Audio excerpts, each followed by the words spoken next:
Aoba, meus catequizandos, tudo bem com vocês? Sejam bem-vindos a mais um Catequista Conversa.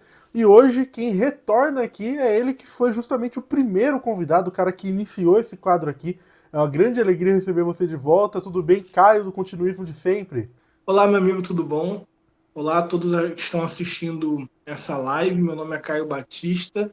Eu sou o administrador do perfil Continuismo de Sempre. Lá nesse perfil nós falamos sobre as polêmicas envolvendo o Concílio Vaticano II, tradicionalismo, continuismo, né? Aquelas questões de resistência ao Papa, missa nova e etc, né? Tudo aquilo que nós estamos muito acostumados a ouvir de polêmica nas redes sociais. Quero agradecer muito aqui ao meu amigo Joe por esse convite, né? Novamente é muito gratificante estar aqui fazendo mais um conteúdo para vocês. Bom, amém. Cara, a primeira vez que você veio aqui, a gente teve uma conversa mais geral, né? Falando ali sobre tradicionalismo, uma coisa mais abrangente. E eu lembro que eu terminei a conversa falando, pô, vou te chamar no futuro pra gente falar de temas mais específicos. E aí, esse futuro chegou. E hoje eu queria falar com você sobre um dos assuntos que recentemente eu não vejo ele tão em alta, mas é um dos assuntos que os tradicionalistas mais gostam de pegar no pé. Né? Recentemente a gente teve muitas polêmicas com o catecismo, recentemente a gente teve muitas polêmicas envolvendo o papado, tal, mas uma coisa que entra hype e sai hype nessa bolha tradicionalismo, nunca sai dali, eles estão sempre batendo, é a questão da missa. Né? Então, quantas vezes a gente já não viu gente falando que a missa nova é um absurdo? A gente até comentou brevemente sobre isso no último, né? De gente falando que era melhor você ir pro bordel do que ir pra missa nova e outros absurdos assim. Então, hoje a gente veio aqui falar mais especificamente de missa e de tudo que envolve rito, né? E por que que esse movimento começa a tratar dessa forma e por que que a gente resiste a essa visão deles deturpada, né? Então, começando aqui do início, Caio, da onde que vem essa rixa dos tradicionalistas com o rito que a gente tem hoje na missa? Bom, veja, o Concílio Vaticano II, ele entendeu que a missa ela deveria passar por algumas reformas, né? E essa reforma ela tinha como intuito fazer com que os fiéis compreendessem melhor o sentido da missa, tivesse mais acessibilidade para o povo mais simples e que os fiéis tivessem uma participação maior. Essa era a ideia central. No rito antigo, né, eu também frequento o rito antigo, quem frequenta o rito antigo sabe disso. O rito antigo você tem duas formas de assisti-lo. Você pode participar, né, com certa ativamente, né, do rito, respondendo às orações, etc. E você pode simplesmente sentar no banco e assistir. O rito antigo é um rito que ele tem essa possibilidade de você assisti-lo como um mero espectador, contemplar a beleza, né, daquilo que está acontecendo ali e rezar, meditar, etc. Algo que é muito bom. E também o fato de você poder participar, respondendo orações, etc. O rito novo ele já não foi feito com essas duas opções. O rito novo já é um rito mais participativo por parte dos fiéis. E o que acontece é que a gente tem que entender a evolução da missa, né? De onde vem essa birra dos tradicionalistas? Bom, antes de tudo a gente tem que entender que a missa ela é uma só. A missa não é duas. A missa sempre foi uma, que é o sacrifício incruento de nosso Senhor Jesus Cristo. Na Quinta-feira Santa, o nosso Senhor instituiu o sacramento, né, da Eucaristia e junto, né, o seu sacrifício incruento ali na Santa Missa. Ali você não vê grandes liturgias. Ali era um rito judaico, né, de ceia, que nosso Senhor utilizou para tornar aquilo ali a ceia da nova aliança. Então, o que aconteceu naquela Quinta-feira Santa não tem muito, esteticamente falando, a ver com o rito tridentino e nem com o rito novo. Era um rito judaico, que foi naquele início, né, embrionário, sendo crescendo e evoluindo. Foi sendo aperfeiçoado esteticamente falando. A missa dos primeiros cristãos, ela tinha algo de banquete, né? Era mais uma reunião com banquete. A pregação da palavra, depois vinha lá a ceia entre os discípulos. Então aquilo ali era a missa, né, naquele momento. Tinha um caráter mais de banquete, de comunhão, né? Mas obviamente também era sacrifício, porque a substância da missa nunca mudou, né? Conforme o tempo, a igreja foi entendendo que ela tinha que estruturar isso de forma um pouco mais ordenada e ali separando direitinho os ritos. Tanto é que no início não tinha o que nós chamamos de liturgia da palavra, né? A liturgia da palavra foi surgindo depois, e aí a missa foi dividida em duas partes, né? A liturgia da palavra, que era a missa dos catecúmenos, só quem não era batizado podia assistir, e a liturgia eucarística, que era a missa dos cristãos, quem era batizado somente podia assistir. Então, conforme o tempo, essas separações foram acabando, e a missa começou a ser uma coisa só, liturgia da palavra, liturgia eucarística. A gente vê em São Justino Marte, né? Ele já descreve essas duas coisas juntas, Sim, eu ia aí falar de São Justino, né? Século II, né?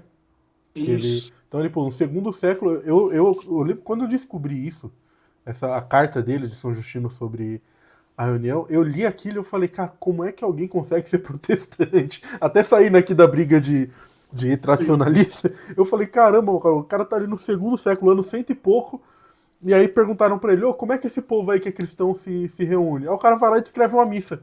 Eu falei, pô, como é que alguém lê isso aqui e é protestante ainda? Mas enfim, pode continuar. Exatamente. Então, ali você vê que a missa que São Justino Marte ele descreve já é uma missa bem católica, mas ainda é uma missa simples, Uhum. que ela parece mais com o rito novo do que com o rito antigo, né? E naquela época ainda tinha, por exemplo, a comunhão em duas espécies, né? A do vinho e do pão, da espécie de vinho e da espécie de pão. Não tinha aquela separação que veio depois, né? Dos fiéis comungarem só a espécie de pão. Ali ainda havia muitas vezes a comunhão na mão, né? Havia ali muitas vezes também a, o sacramento era muitas vezes reservado na casa dos próprios fiéis, né?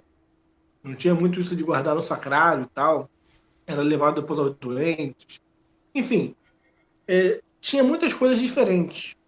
Ao longo do tempo, a igreja foi entendendo a sacralidade dos sacramentos, foi formulando, né, ritos, formas, maneiras de preservar melhor aquele sacramento e distribuí-lo da forma mais digna possível. E aí o tempo foi passando, foi passando, foi passando. Então, depois de um tempo, aconteceu uma reforma, né, vamos dizer assim também, na época de John Huss. E ali aconteceu também meio que uma revolução tradicionalista da época. Por quê? Porque na época de John É, Huss, quando ali, que foi isso? Que século que é isso? mas eu tenho que ver, eu acho que foi século XIII, 12, 13, por Uhum. aí. Tem que ver, tem que verificar isso. Tá, não, mas só pra ter uma noção geral, né? Não precisa dar exatamente a data, mas só pra gente se Ah, colocar na linha beleza. do tempo aqui. Foi ali. John Huss foi 100 anos antes da. John Huss foi em 1400 e pouco. É, na Idade Média, mais ou menos, né? Na Idade Finzinho, Média tinha finzinho da Idade acontecido Média ali. ali, né? É isso aí, por aí. Eu acho que foi no Concílio de Constância, se não me engano. A partir do Concílio de Constância, aconteceu ali uma reforma onde a igreja falou: olha, a igreja latina falou: olha, por zelo ao sacramento da Eucaristia, nós não vamos mais dar o cálice aos leigos. Vai estar vedado. Os leigos vão receber somente a espécie de pão, para não acontecer profanações. E aí, nessa época, já começou o primeiro cisma tradicionalista. Por quê? Porque John Huss, né, e companhia, né, começou a dizer o seguinte: olha, isso vai contra a tradição. Porque nós recebemos dos apóstolos de nosso Senhor Jesus Cristo a Eucaristia como pão e vinho.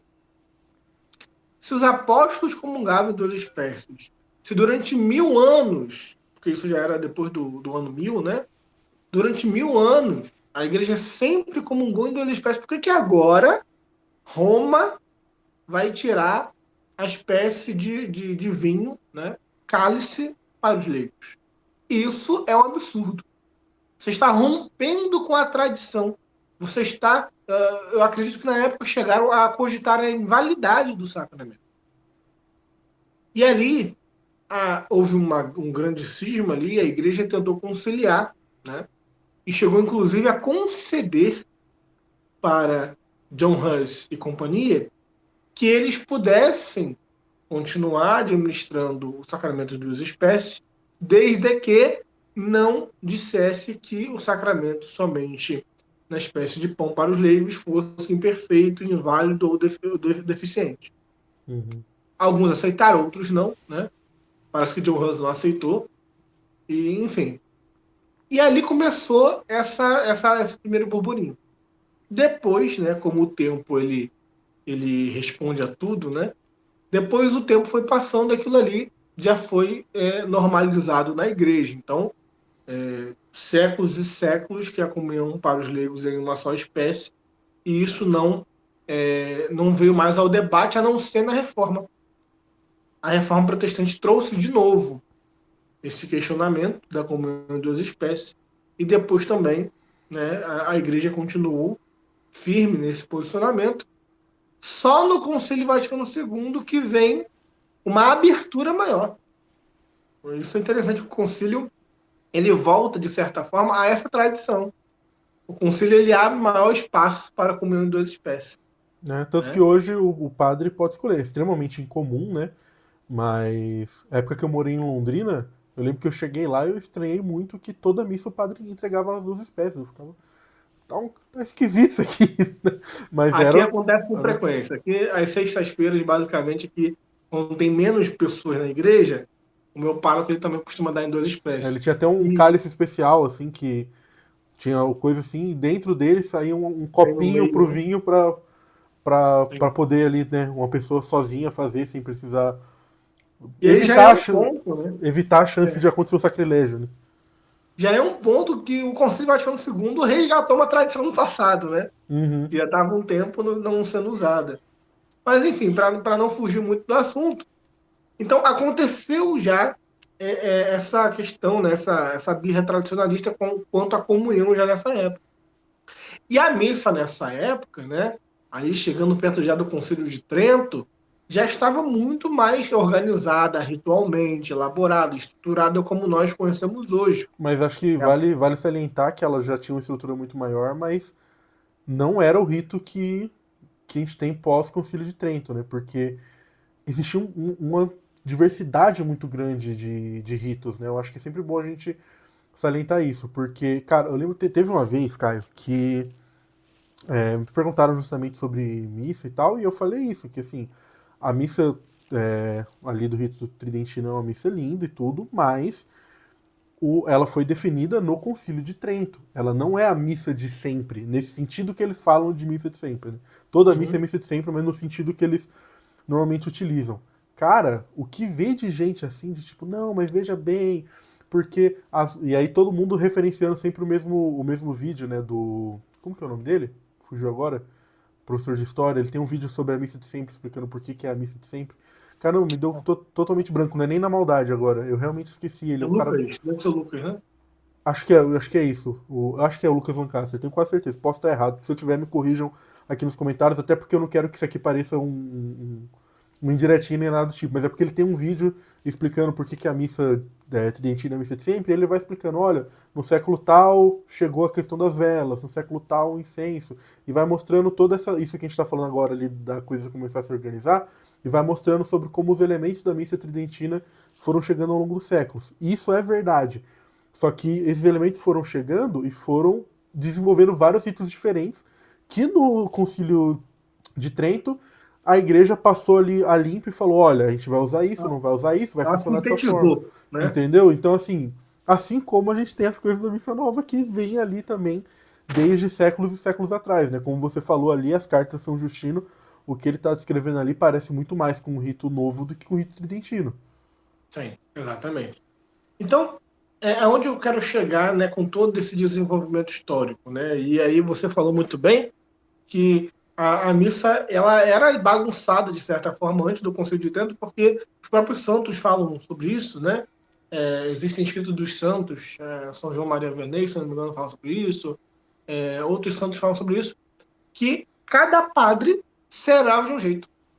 Cada missa, em cada padre que você ia, era uma missa diferente, né? E aí, com o Concílio de Trento, né, de certa forma, isso foi unificado. Mas mesmo assim, os abusos continuaram. Né? É, mesmo assim, os abusos eles não pararam. Muitos abusos litúrgicos já existiam nessa época. Mas então, aí o que acontece? O que acontece é que quando chega o Concílio Vaticano II, o Concílio fala: olha, a missa dessa forma é muito útil, e foi muito útil durante séculos.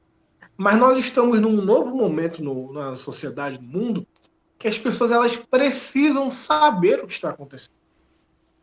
De certa forma, aquele desejo de saber o que significa as leituras, o que significa a cada momento da missa, participar mais ativamente, etc. Aquilo ali a igreja percebeu que era necessário hoje, né? E aí ela institui, né, um novo rito, que nós chamamos de missa nova, né, que já é um termo equivocado, a gente usa mesmo só para a questão de exemplo, mas o termo missa nova é equivocado. Não existe missa nova, missa antiga, né? Missa, é o sacrifício incruento de Cristo, é uma só. Uhum. Porque se a missa nova, que é o rito novo, e o rito antigo são válidos, ou seja, ali acontece o sacrifício de Cristo incruento, a sua renovação, se você vai numa missa nova ou numa missa antiga, você está indo no mesmo evento, que é feito, obviamente, com ritos exteriores diferentes, com língua diferente, né? Com gesto diferente, etc. Mas o que acontece substancialmente ali é a mesma coisa, assim como nos ritos orientais também.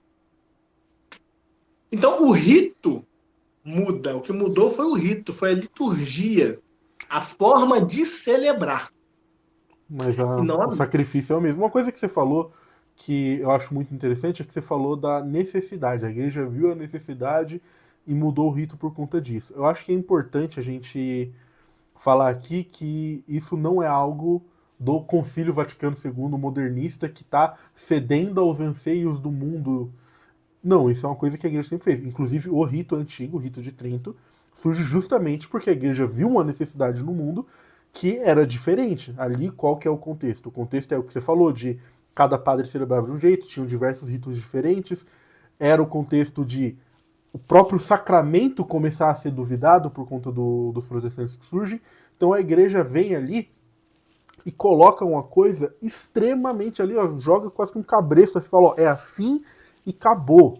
Todo mundo vai rezar na mesma língua, não importa onde você esteja, é a mesma língua, exatamente as mesmas palavras, exatamente desse jeito. Pô, você pega o missal, tem regra assim pra a distância dos objetos que ficam em cima do altar. É assim, esse nível de detalhamento.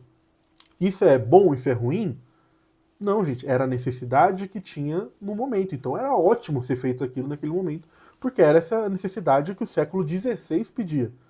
A gente está no século XXI, a gente está em outro mundo, outra necessidade.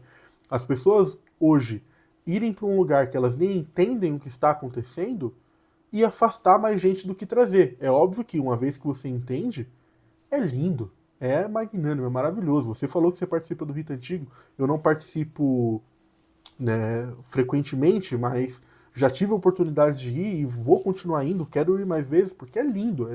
Uma vez que você entende o que está acontecendo ali, que você sabe exatamente, até uma noçãozinha de latim, sabe o que está acontecendo, eu particularmente, falando de opinião, acho muito mais bonito o rito antigo. Acho que é uma coisa assim de outro mundo, é lindo, é lindo, é lindo. Mas aí a gente está falando de uma coisa estética, de uma coisa de preferência, de opinião. Não muda o que a igreja vê de necessidade no século XVI, o que ela vê de necessidade no século XX, quando ela institui esse novo rito, né? Perfeitamente. E outra coisa também é o seguinte, aí que a gente entra na pergunta, né? Por que os tradicionalistas fazem todo né, essa polêmica, essa discórdia quanto ao rito novo? Assim, a gente vamos falar aqui de forma sociológica mesmo, né, que é algo natural. Você está acostumado com o rito a vida inteira, uma coisa. A missa é daquele jeito. Aí do nada tem uma reforma, a missa vira uma coisa bem diferente, esteticamente falando, né? A língua muda, etc. Muitas coisas mudam. É um choque de primeiro momento. Assim como se, a partir de hoje, o Papa Leão pegasse e falasse, ó, agora só a missa tridentina em todo mundo, a missa nova não vai ser mais celebrada. Ia ser também uma outra confusão. As Uhum. pessoas da nossa geração hoje em dia, que talvez nunca pisaram numa missa antiga, né? Um rito tridentino, eles vão falar, nossa, que é isso, né? Não vai demorar para se adaptar, muita gente vai resistir, não vai querer aceitar, etc. Então, existe esse aspecto, mas eu acredito que esse aspecto ficou lá no passado, no início do rito, da reforma. Eu entendo até Marcel Lefebvre e Dom Antônio Costa Castro Meia, eles passaram por essa mudança brusca e essa primeira impressão é natural, né? Vamos conceder isso também para quem viveu nessa época, para quem Com passou por isso. certeza. Claro que a atitude que eles tomaram diante disso está completamente equivocada, mas a reação de estranheza é natural nesse processo de mudança. Isso é normal. Agora, depois que a nossa geração, né, a maior parte da nossa geração já nasceu sob o rito novo, né? Rito novo tem o quê? 60, 50, 60 anos, né? Então a maior parte da nossa geração já nasceu sob o rito novo, cresceu no rito novo, frequenta o rito novo. Então hoje essa obsessão pelo rito antigo, né, a ponto de desqualificar a missa nova, de rejeitá-la, de desprezá-la, já não é um fato sociológico, histórico de adaptação, mas é um fato já que se tornou ideológico. Geralmente essa galera que tem essa obsessão pelo rito antigo e essa rejeição pelo rito novo tem uma mentalidade muito idealista de passado, como se a igreja no passado, na missa tridentina, antes da reforma, fosse mil maravilhas. Como se não existisse abuso litúrgico naquela época, como se não existisse sacerdotes que celebravam a missa de qualquer jeito, como se não existisse leigos que mal participavam na missa, ou quando participavam, participavam de forma errada ou de forma ruim, como se os homens não ficassem fumando cigarro fora da missa e as mulheres não ficassem rezando o texto porque não estavam entendendo nada que estava acontecendo, né? Como se o padre não chegasse, muitas vezes celebrava a missa em 2 minutos para acabar logo, pulava partes da missa, né? Como se muitos sacerdotes, como diz Santa Catarina de Sena, no seu livro O Diálogo, na época dela, muitos sacerdotes, isso é 1400 e pouco, um pouquinho antes do Concílio de Trento, muitos sacerdotes que viviam em pecado iam celebrar a missa tridentina e na hora da consagração, porque o cânon da consagração da missa tridentina é em voz baixa. Então o povo não ouve. Na hora da consagração, o sacerdote fingia que estava consagrando e não consagrava com medo de estar consagrando o pecado mortal. E aí o que ele fazia? Ele fazia um pecado ainda mais grave. Ele Cara, eu já invalidava vi a esse Santa trecho. Missa. Primeira vez que eu vi isso, eu fiquei escandalizado, sabe? Porque realmente, pô, imagina você tá lá há meses indo pra missa e tá só pegando um pedaço de pão. Porque E as pessoas era, adoravam o pão achando que era Jesus. é, Cometiam uma idolatria material. Né? então, absurdo, absurdo, absurdo. Claro que eles não tinham culpa disso, etc. Mas materialmente é um ato de idolatria. Uhum. Então isso é gravíssimo. Isso acontecia, né? Então as pessoas hoje falam, não, a missa nova trouxe diversos abusos litúrgicos, é missa afro, é isso, é missa sertaneja, é missa de não sei o quê. Mas esquecem que no próprio Brasil, se eu não me engano, em Pernambuco, teve uma revolução chamada Revolução dos Padres, 1800 e pouco, mais ou menos, que acontecia o quê? Os padres envolvidos com política, né, que seriam os teles hoje em dia, eles faziam uma missa, a missa da mandioca. Não, a missa da mandioca? A missa do... É uma missa lá, eles trocavam o pão por tapioca e o vinho por cachaça. Isso no rito antigo, no rito tridentino. Invalidando o sacramento da missa, fazendo uma blasfêmia um sacrilégio ali. Então, isso acontecia. Só que é muito fácil nós hoje, no século XXI, com a missa nova, vendo os abusos litúrgicos e as coisas horríveis que acontecem por aí, e ninguém está passando pano para essas coisas, estamos apenas constatando um fato que isso não é novidade. É muito fácil hoje a gente olhar para o passado e falar, no passado era melhor. Porque as pessoas hoje em dia, elas olham para o rito antigo dentro do contexto atual. E, de fato, se você pegar o rito antigo hoje, nas fraternidades, nas administrações apostólicas, né, nos grupos, nas capelas, que são pequenas, poucas, raras, que celebram esse rito ainda, e você comparar com a paróquia que nós vamos hoje em dia, é completamente Outra diferente. coisa, outra O coisa. nível de cultura, o nível teológico, o nível de educação, a postura, é tudo diferente. Eu sempre falo isso, que assim, independente da índole, da intenção, do que seja, um padre hoje que se propõe a aprender o rito antigo, definitivamente é um padre que é extremamente zeloso com a liturgia. Sim. Então a chance de você ver um abuso litúrgico em uma missa tridentina pode ser a missa assim mais sedevacante do mundo.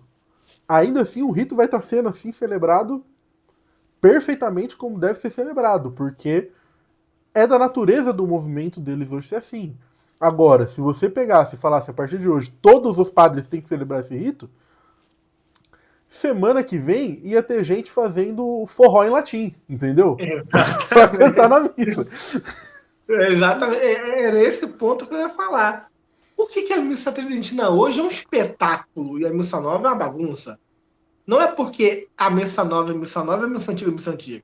Não é por causa do rito, mas é por causa da universalidade da missa nova e da raridade da Pontualidade. missa antiga. Né? A Uhum. missa antiga ela é reservada a pequenos grupos que são formados já com esse zelo de preservar aquele rito da forma como ele é. Então, o padre do rito antigo, como você falou, ele já vai ser formado a fazer a melhor missa possível. São grupos que você vai numa paróquia de missa tridentina, uma paróquia de missa nova, até a cultura das pessoas são mais elevadas. As pessoas têm um conhecimento intelectual e teológico superior do que a maior parte da população. Então, Uhum. de fato, é uma elite. No bom sentido falando, não estou falando isso de forma pejorativa, não. Né? Hoje em dia você fala de elite, as pessoas já pensam coisa errada. Mas é uma elite intelectual, espiritual. Hoje em dia, a missa tridentina é celebrada dentro de um grupo elitista nesse sentido. Um Uhum. grupo que é No, um grupo separado. no bom e no mau sentido, né? No bom de realmente são pessoas mais trabalhadas e no mal de vai pro lado do elitismo, de uma pessoa hoje que é uma pessoa pobre, uma pessoa hoje que é pessoa sem acesso, se ela quiser, ela não vai ser bem-vinda nesses grupos, né? Muitas vezes, assim, pô, eu já vi cara, já vi gente falar comigo assim de, pô, e é aquela realidade, você vai ali num grupo hoje que celebra, é todo mundo classe média, é todo mundo branco, então o acesso é difícil às pessoas que não estão nessa elite. E, de novo, no bom e no mau sentido. Não, quando a gente tá falando elite aqui, não entendo assim o termo, o uso marxista do termo, né? Uhum. Eu não sei dizer exatamente, assim, aonde eu frequento é muito tranquilo, né? Eu frequento Sim, sim, a Faculdade de Missões eu tô Apostólicas. fazendo uma generalização aqui, né? Mas eu Toda acredito generalização é que boa. Com certeza tem e diversas pode exceções. acontecer em muitos desses grupos, sim, né? Exatamente, principalmente os grupos cismáticos. Também acho que pode acontecer muito. Só que aí que tá o ponto, né? Se a missa tridentina fosse a missa universal e a missa nova fosse a missa rara, a missa reservada a grupos seletos, a realidade ia ser invertida. A missa nova ia ser impecável e a missa tridentina ia ser um abuso litúrgico.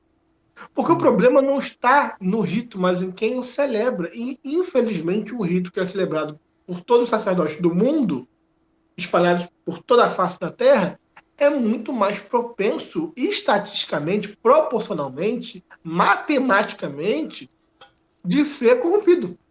Porque ele está em mãos de mais pessoas. pessoas que muitas das vezes não têm a mesma boa intenção, não têm a mesma boa formação, não têm. Enfim. Então, esse fato que é constatado leva algumas pessoas que não entendem de história da igreja a falar, então isso significa que a salvação da igreja atual, a salvação da liturgia, a salvação da missa é retornar ao que era antes.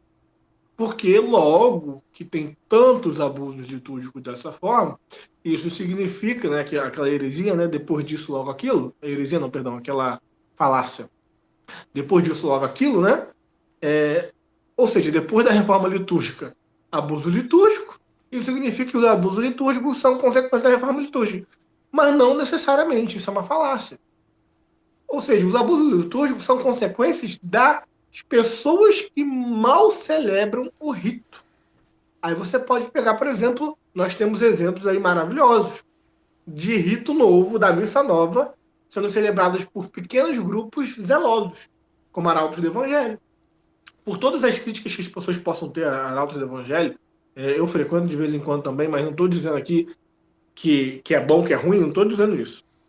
Eu gosto muito da estética, da missa, dos sacramentos, mas não estou entrando na polêmica dos arautos. Não, acho que nem vale a pena entrar na polêmica, mas se focando aqui em rito, não tem como negar essa parte. É lindo, é lindo, é lindo. Exatamente. É aquilo, se eu tô aqui falando bem da forma como é celebrada, do rito, até de gente que é sedevacantista, quanto mais o arauto, né? Então, Exatamente. Então, quando eu fui na missa dos arautos do evangelho pela primeira vez, e depois eu fui na missa tridentina, eu vou te falar, eu, Caio, não vejo muita diferença. não tem mesmo. Claro, o rito é diferente. Não tem Mas mesmo. a beleza e a espiritualidade que a missa te passa não é muito diferente. Se eu for numa missa tridentina hoje e for numa missa dos arautos, eu vou ter a mesma sensação. Eu vou ter a mesma, o mesmo sentimento de espiritualidade, de reverência. Eu vou sair de lá tão preenchido com a beleza, com a liturgia, com a devoção, com a reverência, quanto numa missa tridentina. Sim, a nível prático, para efeitos práticos, de beleza, de reverência, de devoção, não há diferença. A diferença é meramente litúrgica e não prática. Tá? Então, se a missa nova fosse celebrada por grupos seletos, como heraldos do evangelho, ela seria tão bem celebrada quanto a missa tridentina. Então, as pessoas não levam isso em consideração. As pessoas ficam muito presas nessas ideologias de olhar só. Esse é um problema que eu vejo muito. Olhar só a sua realidade. Não, mas aqui no meu estado, aqui na minha paróquia, aqui no meu município, você tem que ver quantos abusos litúrgicos acontecem. Beleza, mas a igreja não se limita ao teu município. A igreja não se limita à tua paróquia. A igreja é muito maior do que isso. Essa, infelizmente, é a sua realidade. Não, sem contar a questão de o que você está vendo é um abuso litúrgico, então é um erro. Não é isso que era para acontecer. Tipo, não é isso que a igreja pede que seja feito. Nossa, é um absurdo. O Concílio Vaticano II está errado porque tem gente entrando de moto dentro da missa. Pô, onde que o Concílio Vaticano II mandou a pessoa? Ah, o Concílio Vaticano é errado porque tem gente entrando com a Bíblia dentro do coco. Aonde? Me mostra o rito de Paulo VI dando alguma brecha para alguém achar que é legal entrar com a missa dentro do coco. Não tem. Não tem. Exatamente. Ou seja, isso é muito bom, sabe? Essa narrativa é muito boa para os maus padres. Porque em vez de culpar de fato quem tem culpa, esse padre não deveria ter deixado isso acontecer, eles botam a culpa em outra coisa, no concílio. Então você tira a culpa de quem tem culpa de verdade e põe a culpa em quem não tem culpa. É a melhor forma de você promover ainda mais esse tipo de abuso. Porque você, em vez de mirar de fato em quem tem que ser mirado e cobrar de quem tem que ser cobrado, você quer terceirizar a culpa para uma instituição, para um concílio que não tem nada a ver com aquele abuso. Né? Então, quando as pessoas. Eu até entendo, né? Eu não estou aqui, né, menosprezando. Muita gente sofre. Eu recebo muitos relatos de pessoas. Ah, eu não aguento mais. Eu queria. Né, as pessoas falam assim: eu queria ter esse bom olhar que você tem para a igreja, vivendo no estado que eu vivo. Tem gente até que fala: vem aqui morar na minha cidade os 2 meses que você sai de vacantista daqui. Não, E é de fato, difícil, é difícil. infelizmente, essa é a realidade de muita gente. E assim, nós não estamos aqui minimizando esse problema, nós só estamos falando que isso não justifica. Você está numa realidade, que infelizmente é uma realidade que não deveria acontecer.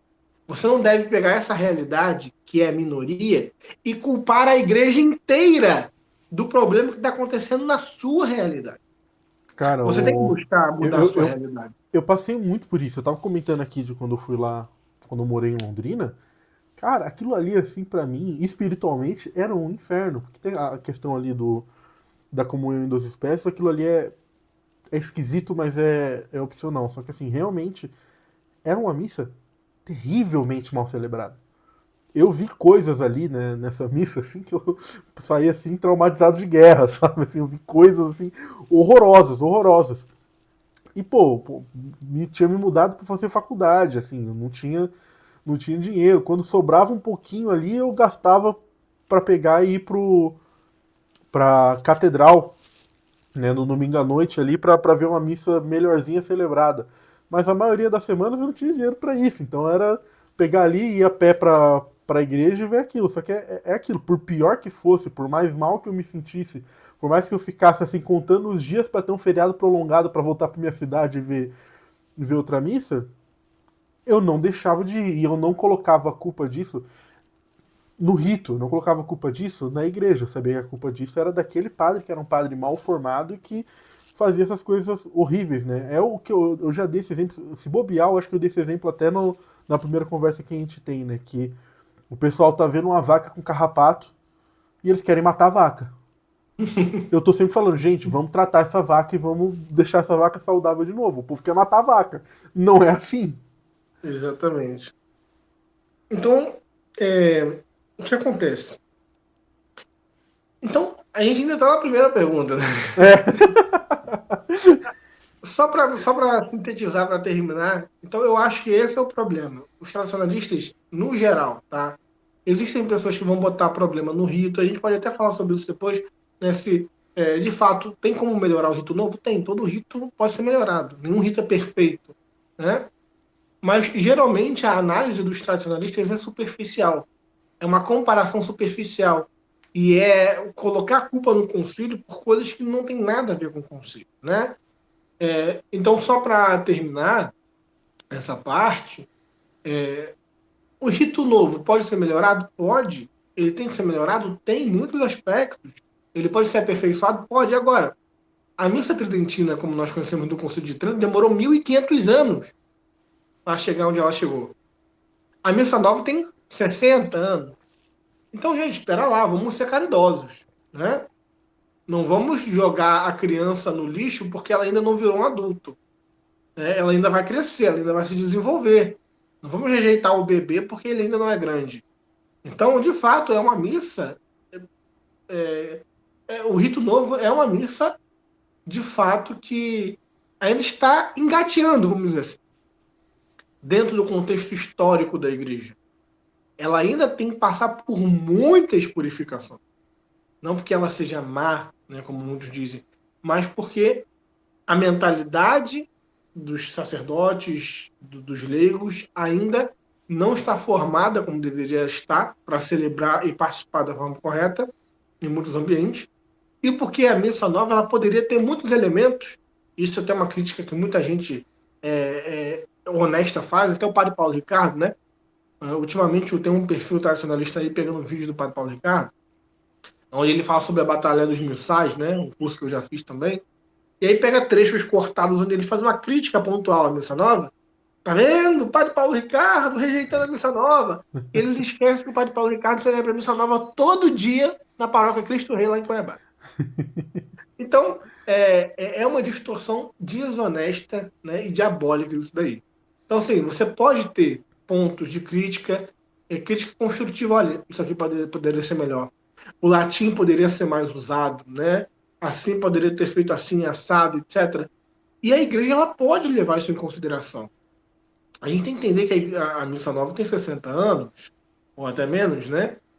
Agora, os papas, eles vão, querendo ou não, uma hora ou outra, lidar com esse problema, e a missa nova daqui a 50 anos pode ser muito diferente do que a missa nova que a gente conhece hoje. Inclusive, uma coisa que é bom a gente falar, isso aconteceu também com a missa tridentina, porque ela Exato. foi estabelecida no Concílio de Trento, só que assim, a missa tridentina que você vai hoje num grupo que a celebra, não é a mesma missa tridentina que foi estabelecida no Concílio de Trento. O rito não é exatamente o mesmo. Se mantém o rito porque não teve uma mudança grande o suficiente para falar, não, agora é outro rito, né? Então, só que assim, conforme foi passando os anos, muda uma coisa, muda o jeito de falar aqui, troca para tal, muda tal coisa de lugar. Ao longo dos séculos isso foi acontecendo, tá? Não é, quando a gente está falando aqui que nenhum rito tá a salvo, né, de alguma crítica construtiva ou de alguma mudança que possa fazer com que ele corresponda melhor à realidade que ele se encontra, isso é, de novo, desde sempre. A igreja sempre fez isso, inclusive com o rito tridentino. Ele sofreu mudanças Sim? desde que ele E a foi gente pode estabelecido. reconhecer. A gente pode reconhecer que o rito tridentino tem coisas muito melhores que a missa nova. Por exemplo, tem coisas que explicam melhor, representam melhor o sentido da missa. Agora, de outro lado, a missa nova também tem coisas melhores. Você tem, por exemplo, uma abundância de leituras bíblicas da missa nova, de textos bíblicos, de meditações na palavra de Deus, muito mais abrangente do que na missa tridentina. As leituras de um domingo numa missa nova são 4 leituras. Na missa tridentina, se não me engano, são 2. Posso estar enganado, mas até onde eu lembro aqui na última missa que eu fui, são 2 leituras. Geralmente é uma leitura durante a missa e vem o evangelho, ponto. Aí tem a última leitura que é de João 1, né? E sempre faz em Mas aí todo final é da missa. sempre a mesma, né? É É, sempre a é mesma sempre a leitura. mesma. Mas Uhum. não é a leitura da liturgia, né? Sim. Então, a abundância da palavra de Deus na missa nova é muito melhor do que na missa tridentina, né? Agora, tem outros aspectos que na missa tridentina se sobressai. Agora, nós não podemos pegar essas coisas acidentais e colocar numa redoma e falar isso aqui é o perfeito e acabou. Eu já vi até perfis continuistas fazendo o extremo oposto. Não, a missa nova é a missa da igreja e o rito tridentino vai ser extinto. Ele só está aí um pouquinho aí esperando o povo se adaptar, mas ele tem que ser extinto, tem que acabar, todo mundo tem que ficar só com a missa nova. Outra loucura, outra maluquice, Uhum. né? Não que se a igreja quiser, ela pode fazer, ela pode. Agora, a igreja não vai fazer porque o rito tridentino também é uma riqueza da igreja. Sim. Também é um rito da igreja, né? Sim, pode acontecer, né? Óbvio, a gente não sabe o dia de amanhã, de com o passar do tempo começar a ter menos celebração desse rito até que ele naturalmente se extingue, entre aspas, né? Não da igreja cortar, mas de parar de ser tão celebrado. Mas disso aí, Ou até mesmo, para você partir disso para falar que tem que acabar, aí eu já acho né? que você tá passando um pouco do Ou ponto, até né? mesmo aquilo que a gente falou, a missa nova se evoluir, se desenvolver tanto que o rito tridentino não seja mais necessário. A missa nova tome uma perfeição tão boa, ou até maior do que o rito tridentino e fique como, né, a missa oficial da igreja. Talvez a gente esteja falando algo aqui que vai concretizar daqui a 200 anos. Né? Então, a Uhum, igreja ela trabalha com o tempo, a gente quer tudo para ontem, né? Tudo uhum. imediatista, né? Mas na igreja, se você vê que existiam coisas na igreja que demoraram séculos, até milênios, né? 1.000 anos depois, para começar a existir, né? No sentido de É, liturgia. 300 Então, meu anos é amigo, nada, né? a gente ainda tá no ovo. Tem que Com esperar. certeza. Cara, agora vindo para outro assunto aqui, né, dentro ainda dessa questão de missa. Por que a gente está batendo muito nessa tecla aqui dos ritos e tal, e de onde que vem, mas por que não é inválido? Né? Qual que é a crítica que os tradicionalistas têm para falar que seria inválido, ou pelo menos seria duvidoso? Eu já vi gente falando, cara, não é necessariamente inválido a missa nova, mas a gente pode colocar dúvidas sobre a validade dela. Né? Então, tipo, de onde que vem essa crítica? Por que os tradicionalistas falam isso? E por que esse é um pensamento errado? Bom, cara, a gente tem duas coisas para ser analisadas, né? O porquê não é inválido. Então, o primeiro lado que a gente tem que entender é sobre a indefectibilidade da igreja, de uma forma ampla, né? A primeira coisa que a gente tem que se perguntar, a igreja pode propor algo de tamanha seriedade, de tamanha gravidade para a fé dos fiéis, que é a Santa Missa, de uma forma em que ela seja inválida ou que ela seja prejudicial à fé? A gente entendendo que a igreja é indefectível, que o Papa é o Vigário de Cristo, que o Espírito Santo guia a igreja e preserva ela de todo erro, que a igreja ela não pode encaminhar os fiéis ao erro. Seria viável, seria razoável entender que por qualquer motivo que seja o rito que é celebrado no mundo inteiro, pelo Papa, pelos bispos, de todos os fiéis, 90% assistem esse rito, né? Da Igreja Latina, pelo menos. Será que é viável acreditar que esse rito está levando milhares e milhares de pessoas a perderem a fé e a irem para o inferno? Ou estão deixando as pessoas sem o sacramento, sem a Eucaristia? Será que é viável isso? E aí, essa é a primeira parte da pergunta e eu vou responder, você não, porque tem muito tradicionalista que fala, mas isso aí é um argumento, né, sentimentalista, um argumento retórico, emocional, isso não tem base na realidade. E se o Papa puder fazer isso mesmo? Vamos lá então. Concílio de Trento, na seção sétima, no cânon 13, vai dizer o seguinte: se alguém disser que os ritos recebidos e aprovados pela Igreja Católica que se costumam empregar na administração solene dos sacramentos podem, sem pecado, ser desdenhados ou omitidos pelos ministros segundo o seu arbítrio, ou mudados em outros novos por qualquer pastor da igreja, seja anátema. Ou seja, aqui está dizendo claramente o seguinte: os ritos que a igreja nos dá para a administração dos sacramentos, Importante que ela não seja, falou o rito que está sendo estabelecido agora. Ela não, está falando os os ritos ritos que em geral, vierem. seja, qualquer rito que a igreja propor para a administração dos sacramentos, e a missa é um rito para a administração da Eucaristia, né? Qualquer um que disser que se pode desdenhar dele, que se pode omitir, ou qualquer bispo, qualquer padre que queira alterá-lo, aqui você perceba que quem não pode alterar são os pastores da igreja, não a igreja. Ou seja, a igreja, como instituição, com o Papa, né? Como a Igreja Católica, como mãe mestra dos ritos da verdade, ela pode dar esse rito, ela pode alterar esse rito. Como outro cano vai dizer, a igreja pode dispor dos ritos e mudá-los conforme necessidade. O próprio Concílio de Trento. Quem não pode alterá-los são os membros da hierarquia inferior. Um bispo, um padre não pode chegar, olha, esse rito que a igreja deu não é bom, vamos mudar, vamos fazer outro. Não pode acontecer. E nenhum leigo, nenhum padre, nenhum bispo, nenhum fiel pode desdenhar, desmerecer, rejeitar, omitir, sem pecado, os ritos recebidos pela igreja. E aqui ainda deixa um anátema. Ou seja, então, o rito novo, só por esse anátema do Concílio de Trento, ninguém tem autoridade de chegar e dizer que ele é ruim, que ele prejudica a fé, ou que ele é inválido, ou que ele é ilícito. Não tem como. É muito bom porque ela vai muito além, né? Porque assim, você imaginar que a igreja já teria proibido os fiéis de falar que um rito é inválido, é até lógico, né? Mas é muito bom que esse trecho do Concílio de Trento ele vai além, não é nem só o erro não é só falar que um rito seria inválido. O erro está até em você desdenhar do rito. Então a pessoa que hoje Exatamente. fala, ah, não, é uma missa que ela é válida, porém ela não é lícita, é uma missa que desagrada a Deus. A pessoa que fala isso está incorrendo em anátema. Ela está incorrendo em pecado. A igreja já deixou isso muito claro. Exatamente. E aí nós temos um outro lado. Agora já é uma análise mais técnica. A gente fez análise teológica.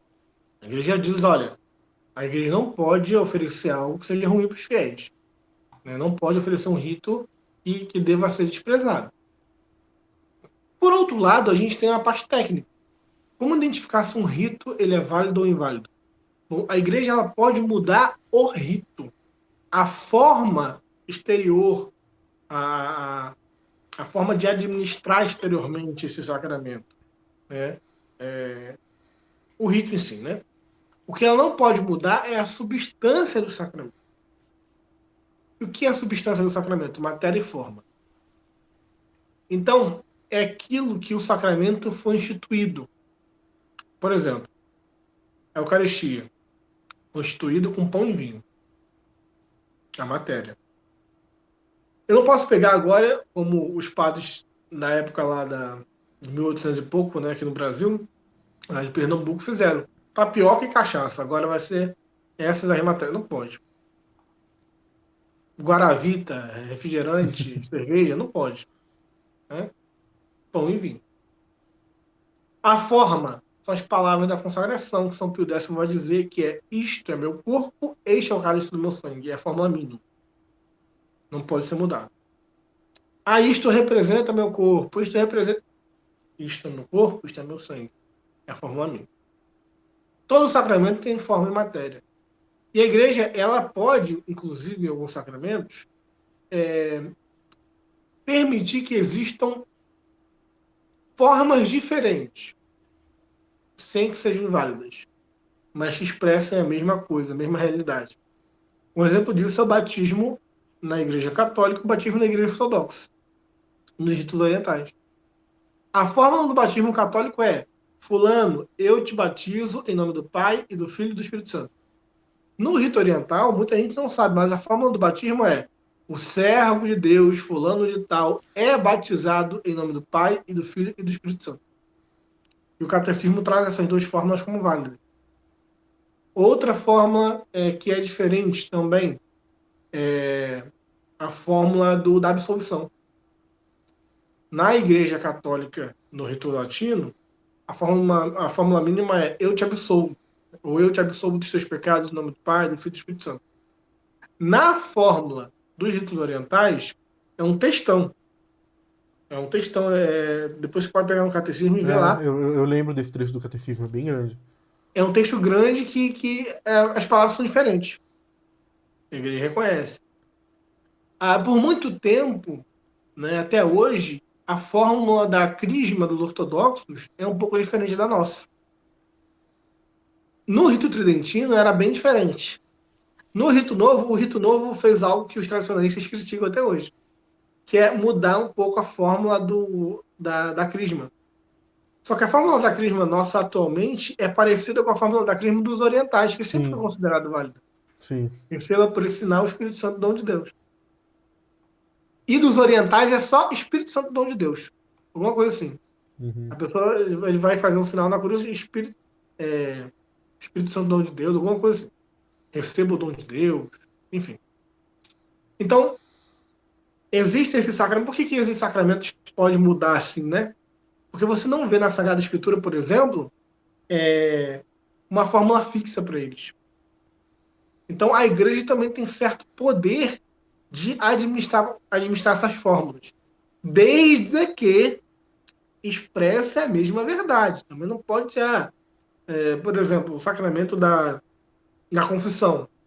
O padre não pode chegar e falar, olha, primeiro que ele não pode mudar por sua própria vontade, né?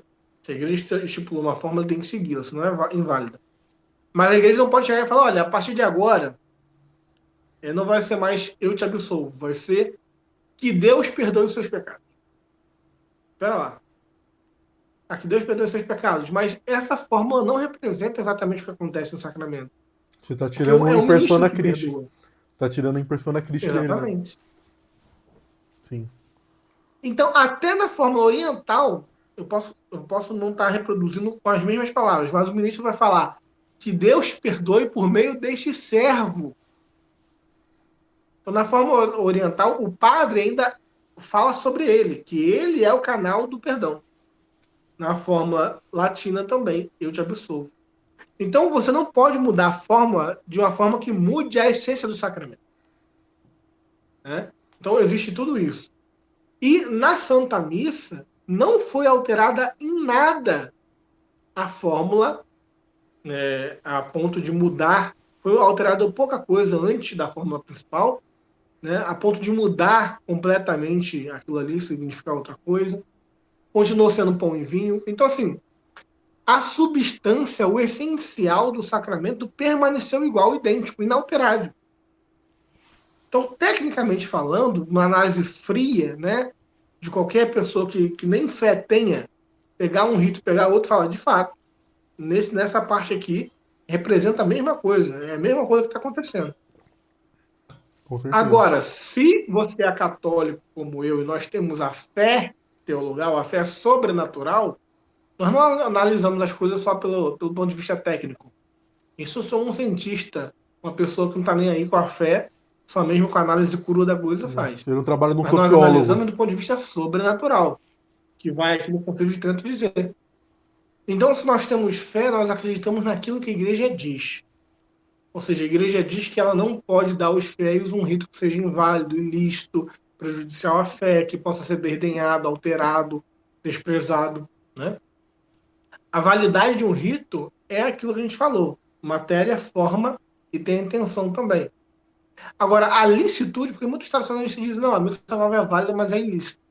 A ilicitude é ainda mais bizarra, porque uma missa só pode ser ilícita, ou qualquer rito só pode ser ilícito, se ele não for promulgado ou autorizado pela autoridade competente.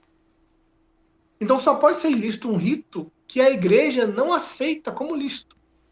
Porque a licitude vem do direito canônico, vem da jurisdição da igreja. Então, por exemplo, os ortodoxos têm uma missa válida, porém ilícita, para nós católicos, porque não está em comunhão plena com o Romano Pontífice. Não está plenamente vinculado ao direito da igreja. Então, os tradicionalistas que estão fora da igreja, não têm jurisdição, têm uma missa válida, porém ilícita, porque a missa não está plenamente em comunhão com o Papa, então não está plenamente dentro do direito da igreja. Agora, como que a missa que o Papa promulgou e o Papa celebra pode ser ilícita? Não É tem ele que como o Papa não decide. estar em comunhão com o É Papa, literalmente ele que decide o né? que é lícito e o que é lícito, né? Mas, Exatamente, é o direito Caio, da igreja. agora indo aqui para encerrar, a gente já falou, graças a Deus rendeu bem o programa, mas indo para suas considerações finais sobre o tema. Então, gente, é o seguinte: nas minhas considerações finais, eu quero deixar para você que está me escutando, né? Eu acho que, acima de tudo, de todo o argumento teológico, histórico, jurídico, canônico, enfim, que a gente possa dar aqui, o maior argumento é aquele que tem a ver com a fé. Eu posso dar todos os argumentos do mundo, mas se você não tiver fé na igreja, você vai jogar tudo aquilo ali no lixo para você não servir para nada. Qual é o maior remédio contra o cisma, contra a heresia, contra a apostasia, contra qualquer erro? É estar em plena comunhão com a igreja. Estando em comunhão com a igreja, nós sabemos que nós não iremos errar, que nós não iremos nos enganar. E se você é católico e você tem alguma dúvida sobre o Concílio de Vaticano II, pelo menos o Concílio de Trento você não tem dúvida alguma, né? Espero eu. Então creia no Concílio de Trento. Se o Concílio de Trento disse, eu. Vou voltar aqui. Se o Concílio de Trento diz a Igreja Católica não pode entregar um rito que seja rejeitado pelos fiéis, que deva ser desdenhado, desprezado, um rito ruim, né, inclusive condena com anátema quem diz isso, então por que agora mudou? A única forma, né, e aí a gente entra na questão da coerência, a única forma de você falar que uma missa nova, o rito novo é ruim, não deve ser aceito, não deve ser assistido, desprezado, etc., é simplesmente se você assumir que a autoridade que o aprovou não é autoridade, ou seja, o Papa deixou de ser Papa. Aí a gente entra no sede vacante. Os sede vacantes são mais coerentes do que os tradicionalistas, porque eles chegam ao final das suas conclusões. Eles vão até o final. Olha, de fato, se o Papa não pode ensinar o erro à igreja, se o Papa não pode instituir um rito errado, um rito maligno, etc., logo, se ele fez isso, não é Papa. E aí você vai ter que confiar no seu juízo particular para decidir quem é o Papa e quem não é, o que já é uma outra loucura. Então, deixe que os supostos problemas da igreja sejam resolvidos por quem fundou a igreja, por nosso Senhor. De nossa parte, cabe a obediência, cabe a submissão, cabe o respeito à hierarquia, cabe, né, o respeito a nosso Senhor Jesus Cristo, que disse: quem vos ouve, a mim ouve, quem vos rejeita, a mim rejeita. Então nós sabemos que se fizermos a nossa parte de sermos obedientes e seguirmos tudo que a igreja ensina, nós não iremos nos perder. E se porventura pudéssemos errar com a igreja, nós não iremos ser condenados por isso, porque nosso Senhor não pode nos condenar por algo que ele nos mandou fazer, que é ouvir e obedecer às autoridades eclesiásticas que são seus representantes aqui na Terra. Pô, show de bola. Caio, muito obrigado. Sempre um prazer receber você aqui. Muito bom ter esse papo aqui. Já se prepare que no futuro vai ser chamado mais vezes. É um assunto que eu gosto muito, é um assunto que muita gente tem muita dúvida, que muita gente me pergunta muito nas caixinhas. E eu vejo você como uma grande autoridade na bolha católica sobre isso, né? É isso. Pô, você é um cara que eu amo seu conteúdo. Você é um cara que realmente decidiu dedicar todo o seu conteúdo a falar sobre isso. Então a gente tem que dar voz, você tem que ser muito ouvido porque o que você tem para falar é algo que é necessário. Então, de novo, muito obrigado pelo seu apostolado, muito obrigado por aceitar o convite. E você que assistiu até aqui, não se esqueça de curtir esse vídeo, compartilhar, comenta aqui o que você achou, as suas experiências com o rito, né? E não se esqueçam, manda esse vídeo aqui para aquele seu amigo que você vê ali reclamando do abuso litúrgico, aquele seu amigo que você vê ali falando que essa missa nova não sei, caminha para ele, quem sabe você vai conseguir mudar a opinião dele. Muito obrigado, fiquem com Muito Deus e obrigado, com o amor Diogo. de Eu que Maria. agradeço de coração o convite, tá? Valeu, Caio. Tchau, Um tchau, abraço. gente. Fiquem com Deus.